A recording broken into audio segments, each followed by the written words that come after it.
Welcome to Freedomfest TV, part of the Ultimate Summit for Liberty. I'm your host, Heather Wagenhals, and I'm flanked by my broadcast partner, Bart Baggett. Thank you, Heather. You're so much fun, and this is the last day of Freedomfest, and I I'm know. kind of already missing it because Shedding of tears already. Well, you were crying this morning because you had such a good day. She had a little bit of an epic, journalist moment. I did, and you're going to get an opportunity to see that on the coffee break, my conversation with Robert F. Kennedy Jr. And they kind of shushed away the other media, so she kind of got some private time on camera in front of some really cool cars. Yes, You're at going the to want to see Elvis that. Presley Car Museum, the Automotive Museum. It was pretty fantastic. But you had a great time yourself. We had I went to the comedy show, which is amazing because I got to actually interview most of the comics on my podcast, and so I didn't know what to expect from the stage. Right. And so there was a couple of comedians. One was from Sweden, one was from Switzerland, and of course one was from Japan. And they're so personal in person, and they tell their vulnerable stories. And they tried to be as offensive as possible last night. And they're like, "You mean we can say whatever we want, whatever joke we wrote 10 years ago?" And the audience is like, "Sure." And it was fantastic, and it was uncensored, and it was really delightful to see that. And it wasn't inherently offensive, but if you were in New York or LA, you might have gone, it's okay to laugh at this because someone next to me might be offended. And that didn't happen here, and it was delightful. How strange. In this crowd of freedom, liberty lovers, they weren't offended? They really weren't. Isn't that odd that you find a place, a little bubble of people who like free speech? I guess you're in the right place. Yes, I'm just like you. Pretty interesting, isn't it? What'd you do yesterday? You had a busy calendar. Oh my gosh. So we're in like the 60-ish number of interviews with Wow. speakers. There's over 200 speakers here. It's a pretty lively event. Then you have the whole exhibit hall, and then you have the special event. Yesterday we got to have a pop-up concert with Afro Man. What? I know I had time with him. I only had a few minutes with him. No, I had 25 minutes with him. You had a good deal. And in fact, his going with people it. were like, "Go," and he's like, "Oh, this is really fun, man. Tell me more about this thing." We've decided we're going to write a song together, so I'm going to do some comedy lyrics, and and this is what his career has been anyway. Right. But he was so friendly and so kind, and he has the best wardrobe ever. Right? And he told me I have permission as a white guy to dress as cool as him. No way. I thought I got the permission now. I'm going to That's start wearing huge. big License to be whatever? to be cooler. To be cooler than I was. I gotta no, say- he's delightful. And I think you got to talk to him. He performed. He gave a lecture. It was a good day. Yeah, he was dialed in, but I was a little personally taken back by the fact that he had much cooler shoes than me. He does. And have I the coolest pride shoes. myself on my shoe collection. You had blue suede shoes on last night at Elvis's house. Yeah. That kind of makes you cool. Oh, does it? Yeah. Oh, okay, good. Yeah. Yay, back in the cool spectrum. He was just a highlight. I got more presidential candidates. I talked to Mike Termont yesterday. Oh, Art Laffer, right? Taxes. Taxes aren't a laughing matter, but there are so many comedians in the field of taxes. I'm not sure that's a good thing. Taxes are funny? Right? Did he make it funny? He made it so funny. How do you not with a name like Laffer, right? That is inherently. Did he coin that when he went into the tax comedy space? Is there such thing as tax comedy space? Apparently there is. Oh, well, so Ed Lyon, one of our guests and one of my panelists on my tax strategies panel, said yes. He goes, there's just like this sliver of overlap, and he thought he owned it, but I'm like, no, you got Grover Norquist there, and you got Art Laffer, who's like the king. He's the behemoth of tax, right? But you know what was great about Art is the fact that, we don't hear this, but life is getting better in America.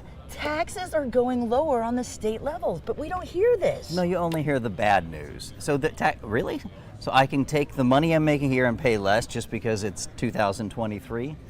Yeah. I like that. It's news for me. Right? What a great thought. So, everybody wants to focus on the doom and gloom of what's going on in America, but there's a lot of great things coming out. These people here are talking about some exciting things that they've got in the works.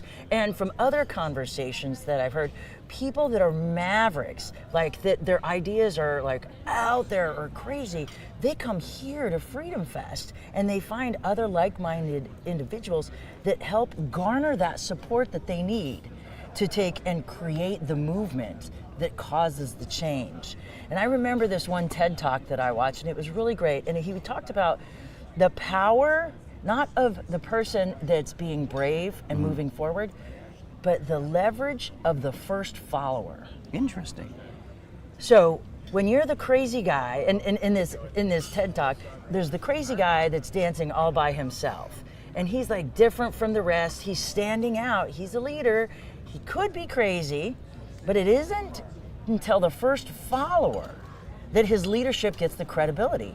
And once that first follower comes, and then everybody else sees the generalization of the coolness, because you know how people kind of fear things they don't know. They're looking for social proof. And when they have social proof, then I can join the crowd. Yes, and I could be a part of this. I want to be a part of this, but I'm afraid. But now that there's the social proof, that first follower principle is really powerful. And so this is where the folks come to get that first follower. Well, I noticed that speaking to the comedians from, again, other countries, they were just so delighted to sit in the same room with Doug Stanhope, who is a comics comic, very funny, did a whole hour of very risky, really offensive to some ears, and they were just delighted to have other people go, I'm in my country and I'm the most offensive comic in Sweden. In fact, they banned my book. Like that's bizarre. So he's here among peers, and of course he had found an audience. So it's the same thing whether in politics and comedy, and you've got sexuality, and you've got different medical stuff. It's a whole mishmash of free thinkers. Right, and that's what liberty is all about. It's not about conforming to any one thing. It's about do your own thing, and even if it's not our thing, we're still going to love you and respect you anyway. I like that message. Maybe I am a libertarian. I didn't know. Right? Is that fair to even put that under the umbrella? Because the conference doesn't seem like it's a political conference. It's a thinking conference. 100%. Yeah. Because the organization itself is a nonpartisan organization that's here to generate the conversations that others aren't willing to have, that they avoid. And it's to their detriment, if you think about it as a politician, to be so firm on a stance and not even think about what the other side or consider their value at some point, because what do we know about human nature? I mean, you know this better than ever because you study the science of success. Yeah. But not so much but we're driven by achievement. And so we want to succeed, and we want to be able to be validated for our own things, and we all work for our own best interest. So that's what I mean. Even if somebody else's opinion differs, and it's not your bag of cookies, and it's okay that it's not, by not listening to them to try to understand their point of view, because you need to find out what their value is. We talk about all of these suicide bombers as being like the worst thing, but in their mind, they're doing something right for their own personal gain. There is a value and a self-interest there for their 99 virgins or whatever they're after. But they're after something, even though it's morally reprehensible, they're still pursuing their best interest. So we have to make a consideration for the things that we loathe in order to reinforce the reasons why we enjoy the things that we love. Let's wrap it up and go to the main stage. You ready? Absolutely.